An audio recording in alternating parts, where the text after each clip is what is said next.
C'est une rencontre officielle entre deux des chefs d'État les plus protégés au monde, le russe Vladimir Poutine et le nord-coréen Kim Jong-un. Bonjour, ravi de vous voir. Merci de nous avoir invités et de nous recevoir. Deux dirigeants qui ont fait de leur protection personnelle une obsession. Au programme ce jour-là, la visite du cosmodrome Vostochny, situé en Sibérie. Nous avons construit un aéroport à côté avec une piste. Elle mesure combien ? 3200 mètres. 3200 mètres, c'est pour tous les avions. Une visite qui va soudain connaître une légère entorse au protocole. Le président russe décide de présenter au dictateur nord-coréen sa voiture personnelle, le véhicule idéal selon lui pour tout dirigeant soucieux de sa sécurité. Il y a maintenant un arrêt totalement imprévu. Vladimir Poutine montre à Kim Jong-un sa voiture de marque Horus. Nous sommes en train de voir que Kim Jong-un vient de s'asseoir dans la voiture. Vladimir Poutine est à côté. Cela fait déjà pas mal de temps, au moins 4 ou 5 minutes, que Vladimir Poutine et Kim Jong-un se trouvent dans cette Horus. C'est notre véhicule, on l'a baptisé Horus. On vient de commencer à la produire en Russie. Ça, c'est la version rallongée, et ça, c'est la version limousine.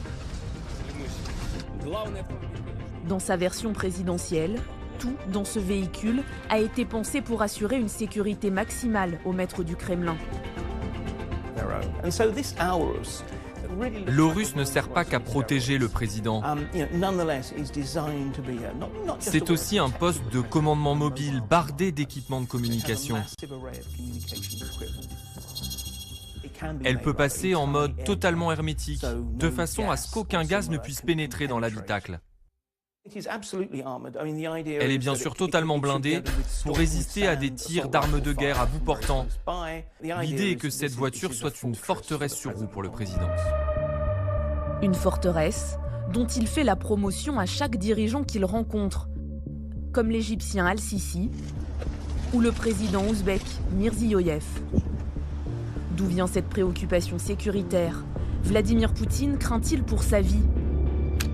Qui sont les hommes chargés de sa protection ? Comment veille-t-il sur l'un des dirigeants les plus puissants au monde ?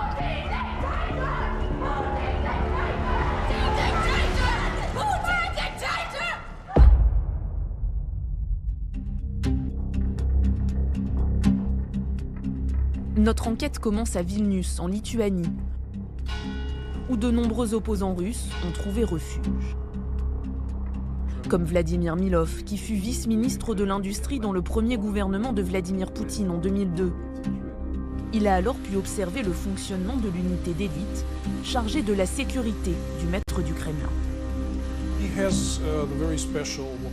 Il a une sorte de garde prétorienne, le service fédéral de protection appelé FSO.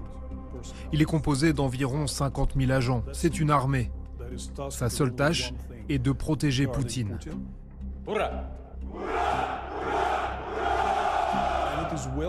Ils sont très bien payés, entraînés et équipés.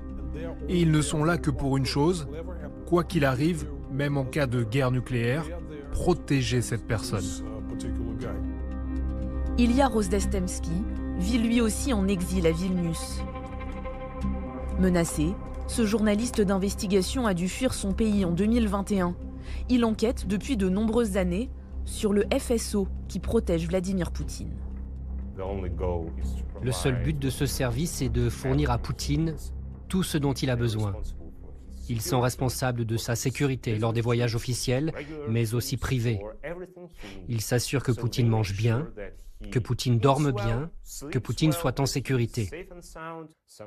Certains sont chargés des communications secrètes, d'autres des achats de nourriture ou de ses voitures. Si quelqu'un essaie de le tuer, ils seront les premiers à intervenir. Dans le cadre de ses investigations, ce journaliste a réussi un scoop. Il a interviewé cet homme, Gleb Karakulov, un agent du FSO qui a déserté.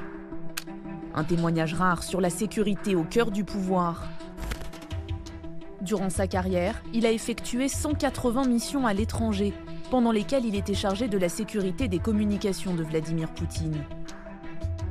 En 2022, il décide de fuir avec sa famille.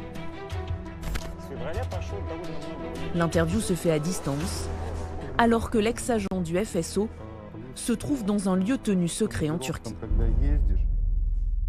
Quand avez-vous décidé de quitter votre emploi? En février 2022, une guerre criminelle a commencé. Et j'ai décidé de ne pas me voiler la face. Je ne pouvais pas rester au service de ce président, que je considère comme un criminel de guerre.